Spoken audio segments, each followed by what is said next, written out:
This is 219 News Now, brought to you by Strachan Van Til, making lives easier for 94 years.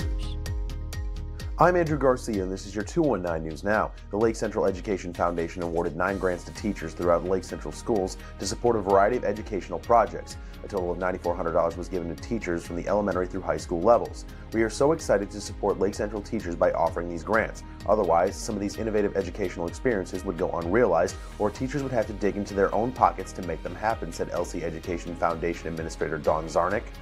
Porter resident Donald Johnson is now facing a new felony charge that alleges he hid himself and refused to surrender to police Thursday night while knowing he was a fugitive from justice. The charge was filed after police reportedly had to force their way into a home in unincorporated Porter County to take him into custody. Johnson, who owes nearly $600,000 in debt to victims in his decade-old fraud case, said he mistakenly thought the money was due Friday and not October 21st, which he characterized as an honest, very stupid mistake.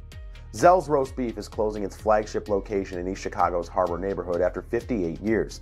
The building is old and got increasingly expensive to maintain, so the owners made the decision to close. It meant a lot to East Chicago. People have come from the steel mills. It was part of the community, said owner Cal Patel. People have so many memories to share. We appreciate all the support we've gotten from the community over the years. We're not going away. We'll still have the locations in Hammond and Crown Point.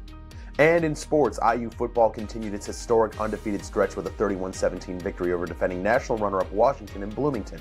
While the offense was able to control most of the game, it was the defense that stepped up for IU. The Hoosiers slowed down the Huskies' offense by holding them to just 10 points in the second half.